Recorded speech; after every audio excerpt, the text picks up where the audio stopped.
ክብሮም ወደ ሰኑ ቤት አመርቶ ነበረ። ሰኑ ምግብ ልስራ ብላ ኪችን ገብታ ቆየች። ከሰራች በኋላም ተመልሳ መጣች ወደ ሳሎን። የሰራችውን ምግብና የወሰደችውን ጊዜ ሲያነጻጽረው ምንም እኩል አልመጣለትም። ይገርማል። ለዚህ ነው እንዲህን ያክል ጊዜ የፈጀሽውን ብሏታል። ምን ነው ምግብ እኮ ልሰራ ነው የሄድኩት በማለት መልሳለች። በግርምትም እያያት ነበረ። ምንድን ነው እንደዚህ የምታይኝ አለችው። እኔ እኮ አንድም ቀን እንደው ባንቺ ፍቅር ወድቀለሁ ብዬ አላስብም እያላትም ነበረ። ሰኑ እንግዲህ እኔ እንዳንተ አይደለውም ምግብ አቀርቦ ስለ ፍቅር ማወራ ሰው አይደለውም እያለችውም ነበር። ታዲያስ እኔ ጠባ አላልኩም ልቴ ነው እያሉም ስለ ፍቅራቸው እያወሩ ነው።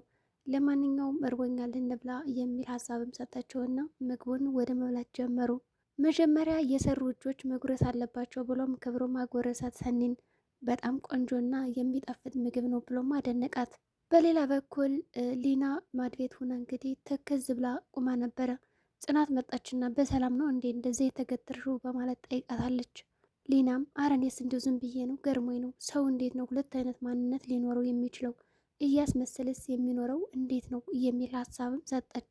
ጽናትም ማን ነው ደግሞ እንደዚህ ያስከፋሽ ንገሪኝ ብትላት፣ ኧረ ማንም አይደለም እንደው ዝም ብዬ የታዘብኩትን ነው አለች። አሁን ለምሳሌ እኔ አንድ ሰው ጥቁር ከሆነ ጥቁር ነው፣ ነጭ ከሆነ ነጭ ነው የምለው፣ ግን ሰዎች ሌላ አይነት ባህሪ ያላቸው አለቻት። ማናት ብላ ነገሩን ጠበቅ አድርጋም ስትጠይቃት ይቺ ቤቴ ነች እንጂ አንቺን ስታይ ሌላ ነው የምትሆነው፣ ኪራን ስታይ ሌላ ነው የምትሆነው። እያንዳንዷ ደግሞ አንቺ የምታረጊያትን ስራ እየተደበቀች ታይሻለች በማለትም ለጽናት የተፈጠረውን ነገር ትነግራታለች። ጽናትም ጎሽ ይህን ሁሉ ነገር አንቺም ታዝበሻል እንዴ? እኔም እኮ ታዝቢያታለሁ በማለትም ሀሳብ ሰጠቻት። ለማንኛውም በቃ ሻወር ራሱ ስትወስድ እኮ ታይሽ ነበር ስትላት፣ ጽናትም በቃ እኔም የክፋትን ጥግ አሳያታለሁ። ሻወር እንደ በፊቱማ አልሸወድም። እንደዛ ቀርጻኝ እኮ ነው በአደባባይ ገላሽን እሸጣለሁ ያለችኝ። ስለዚህ እኔም ከትንሹ መጀመር አለብኝ። እንደዚህ ከሆነማ እኔ አሁን አልሸወድም ብልጠውኛን የሚገኘው እያለች ጽናት እንግዲህ ሻወር እንድትወስድ አድርጊያትና እቀርጻታለሁ እያለቻት ነው ሊናን። ሊና ጽናት እኔ አንቺ ነሽ የምታስፈልግኝ ቤቴ ሳትሆን አንቺ ነሽ፣ ግን ደግሞ የኔን ስም ምንም ቢፈጠር የማታነሽ ከሆነ ምንም ችግር የለብኝም ልረዳሽ ዝግጁ ነኝ ብላታለች። ጽናትም ወዲያውኑ ሻወር እንድትወስድ አድርጊያትና ቀርጻታለሁ የሚል ሀሳብ ሰጠለች። እንዲያውም ይህን አጋጣሚ እንጠቀምበት ቤቱ ባዶ ነው በማለትም ተስማምተዋል። ሊናም የታዘዘችውን ለመፈጸም ወደ ቤት ሄደችና እንደምንም አድርጋ ሳመነቻት ሻወር እንድትወስድ። እንዲሁም አቆላምጣ ነበር የጠራቻት። ቤትዬ ዛሬ ምንም አይነት ስራ ስለሌለኝ ሻወር ውሰጅና አብረን እንጫወታለን ደብሮኛል ብላ አስማማቻት። እሺ እንደዛ ከሆነማ ብላ ቤቲም ወደ ሻወር ቤት ሄዳለች። ጽናትም መኝታ ክፍላ ቁጭ ብላ በጣም ያስፈራል እኮ ይሄ ነገር እያለች ነው። ሌናም በሌላ በኩል ቆይ እንዴት ነው እንደዚ አይነት ስራ የምተባበረው ገና ለመወደድ ብዬ የሰው ገላ እኮ ልሸጥ ነኝ። ለነገሩ እንኳን የሰው ገላ የራሴንም ሽጭ አይደል ብላም እያስበች ነው። ጽናትም ችግር የለውም ስልኩን ጥሩ ቦታ ከሚባል ደብቅ ያስቀምጨዋለሁ ብላታለች። ሊና እኔ ግን በጣም እየፈረው ነው አለች። ግን ለማንም እንዳትናገሪ ለሰኑና ለምሩ አለቻት። ይሄ እኮ የሚያሳፍር ስራ ነው እንጂ ጀግንነትን የሚያስከብር አይደለም። ስለዚህ ይሄ ሚስጥር እስከምሞት ድረስ ከኔ ጋር ይቆያልና ከአንቺ ጋር አታስቢ ብላም ጽናት ሀሳቧን ሰጥታታለች ለሊና። ሊናም በቃ ሂጅ ልያት ብላ ሄዳለች ወደ ቤቲ። ጽናትም የባለፈውን በደሎቿን እያስታወሰች ያደረገቻትን ነገር አሁን ላይ እድሉን አግኝታ ለመበቀል እየሞከረች ነው።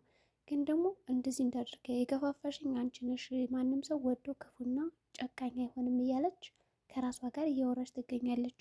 በሌላ በኩል ሰኑና ክብሮም ፍቅራቸው እንደቀጠለ ነው፣ ሞቅ ደመቅ እንዳለ ነው። ጨዋታም ላይም ናቸው።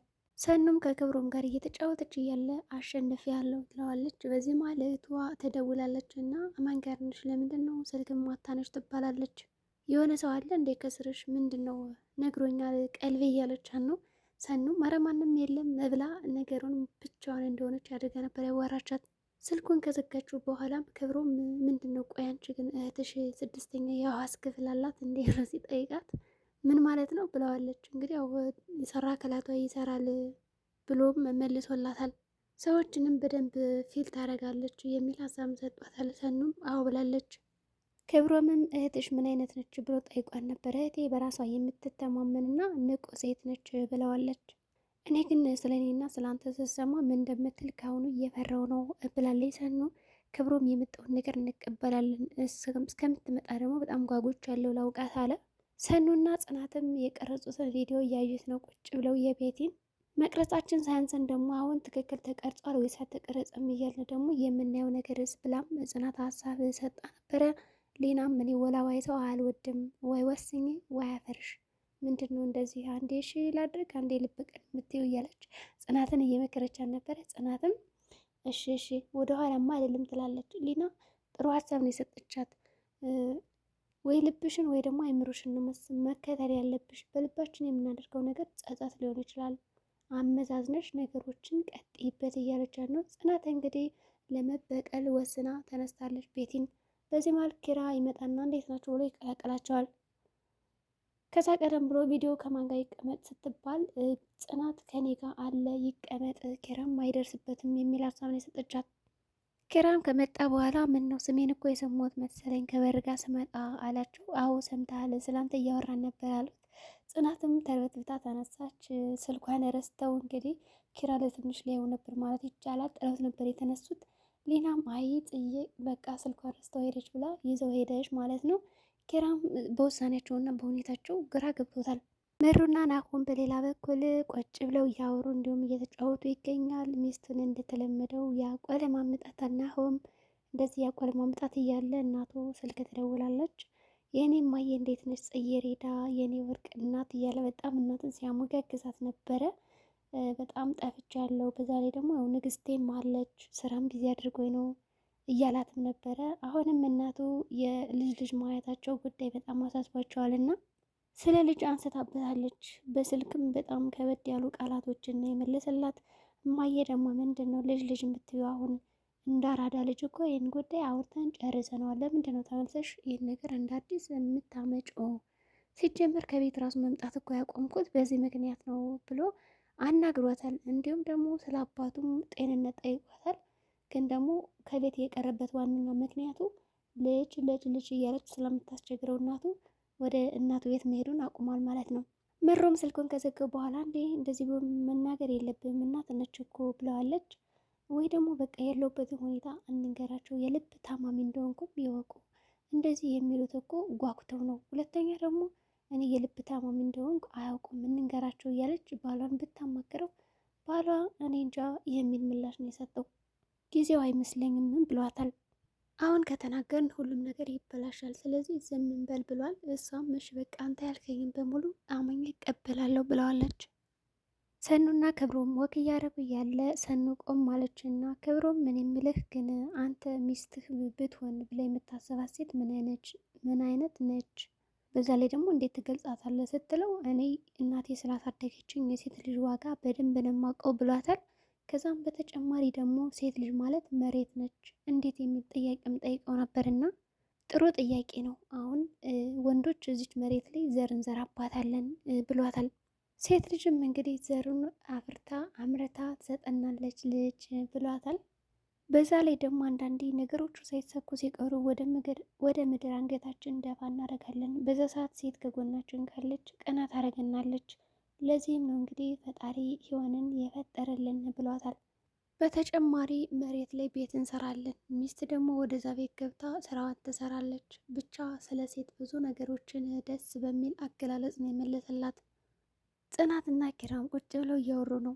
ጽናትም አሁን ሲችልሽ በተሻላትና ከቤቴ ውልቅ ባለችልኝ እያለች ነው። ኪራም ማለት ምን አይነት ጸሎት ነው የምትጸልሊው እያላት ነው። ምን ላድርግ ብለህ ነው በቃ አማራሪ ሆንኩብህ አይደል አለችው። አይ ተሎ ታረጃለሽ አትናደጅ እያላት ነው። ለማንኛውም ልተኛ ነው ገብቻ አለችውና ምግብ አንበላም ብሎም ጠይቃት አይ እንበላለን እንደውም ሊና ሰርታለች ሂጄ ላምጣትልና ወደ ኪችን ትሄዳለች። ወደ ኪችን ስገባ ቤቲ ቆማ ነበርና ወጡን ምን እንዳደረገችው አናቅም። ምን እየሰራች ነው? ሊና ስልክ ተደወለብኝ ብላ ወጣች አለቻት። እሺ በቃ ሂጂ ወደ ሳሎን ምግብ ላመጣ ነው ስትላት ኪራ አለ በማለትም ጠይቃታለች። ቤቲ ዝም አለቻት። አውቋበት በማለትም ጸጥ አለች። ወደ ሳሎን ካየች በኋላ ወጥም የሆነ ነገር ሆኗልና አንቺ ከሲ ብላ ከኪራ ፊት እንግዲህ እንድጮባት አድርጋታለች። ዛሬ ምንም ነገር አልነካውም ወጡንም ቢሆን አለቻት። ቅዱስ ቤት እየፈለገ ነው። አንድ ክፍል ያለውን የምፈልገው ስታገኝ ደውልልኝ ይላል። ሊናን ከዛ ቤት ማስወጣት አለብኝ፣ ራሴው እንዳመጣሁት ራሴው ማስወጣት አለብኝ እያለ ነው። እነ ጽናትም ቀውጠውታል። ክብሮምም ተቀላቀላቸው። ወጡ ለምን ተበላሽ ተብሎ ተጫጫዋችባት። ጽናትም እየቀወጠችው ነበርና ሌና መጣችና እባክሽ ተረጋጊና አስረዳሽ እድሉን ስጭን እያሏት ቤቲ ምንም አልጨመርኩም ሌና ያለችውን ብቻ ነው የጨመርኩ አለች። ሌናም ጨው በእጇ ነው አስዣት የወጣሁት ሌላ ነገር እንዳትጨምር ብያት አለቻት። ምን በማለትም ተደናግጣለች። ጽናትም እንኳን ደስ አላችሁ ይኸው አበድኩላችሁ ብላ ተነሳች። ክብሮ ምን ያናግራል? ምንድን ነው እንደዚህ የሚያጠራጥረሽ ብሎ ጠይቋን ነበረ። ጽናትን ደግሞ ነገሩን አውቀዋለሁ መጠየቅም አልችልም፣ ግን ፈንጅ ነው ካለፈ ስህተቱ የማይማረው እያለ አሳስቷታል። ጽናትም አሁንስ ምን አለኝ እንደሱ በወንኩ ብላለች። አሁንም ህይወት ባታጓጓዥም ግን ስለ አባትሽ ረሳሽው እንዴት? ምን ነው እንደዚህ መሆን የለብሽም እያለ እየመከራት ነው። ክብሮም ለጽናት ብልህ ሴት ሁኝ እኔ በቃ ቤትን አውራታለሁ ብሎ መክሮ ደግሞ ወደ ቤት ተመልሷል። ጽናትም ወደ መኝታ ክፍሏ ገብታ እያለቀሰች ነበር። ኪራ ለምን የምታለቅሽው በማለትም ጠይቋታል። አሁን ላይ በቃ የማልፈልጋቸውን ስሜቶች እያስተናገድኩ ነው፣ ከባድ ነው፣ ክፉ ሴት ሆንኩ እያለች ነው። ሰኑና ክብሮም ካፌ ተገናኝተው ስለ ጽናት ትዕግስት እያወሩ ነው። ሰኑም እንዲያውም ጽናት ትዕግስተኛ ናት፣ እኔ በሷ ቦታ ሆንማ አለቃትም እያለች ነው። ክብሮም አይ ሰኑ እንደዚህማ መሆን የለብሽም፣ የጨለማ አስተሳሰብ ማሰብ የለብሽም እያላት ነው። በሌላ በኩል ጽናትና ምሩ ጽናቴ አንቺ በጣም ብልህ ሴት ነሽና ነገሮችን በጥንቃቄ መርምሪያቸው እያለች እየመከረቻን ነው። የቤት እናት እኮ ያለችኝን ነገር ስለማረሰው ነው። በዛ ላይ ደግሞ ኪራ ሲኖርና እሱ ሳይኖር አንድ አይነት ሰው አይደለችም እያለች ነው። ምሩ በቃ ተረጋጊ እያለች ነው። ጽናትም ለምሩ እኔ ክፉ ሴት ሆኛለሁ አይደለ? አንደኛ ቤቲ እነዚህ ቤት አላስገባም በማለቴ፣ ሁለተኛ ተውጣ እያለች እንግዲህ አንዳንድ ነገሮችን እየዘረዘረችላን ነው። እዚህ ቤት ባልመጣው ትምህርቴን ባላቋረጥኩ እያለች እያማራች ትገኛለች። ሌናና ቤቲ ለእናቷ መደወል ትፈልጋለች እና አስደውይ ትላታለች። ሌና ስልኳ እኮ የለኝም ትላታለች። ባለፈው ከደፍተሬ ላይ ጽፌዋለሁ ብላኛለች አለቻት። እንደውም ሴቭ አድርጌዋለሁ አለች እና ፈለገች። ሊናም ደውላላት ነበር እና ተሰደበች። ባጎረስኩ እጄን ተነከስኩ አለች ድመት የሚል ተረትም ተረተች። እንደውም ቆይማ እኔ አትልፋ ከዘው ወስጄን የምጥልሽ እያለቻት ነበር።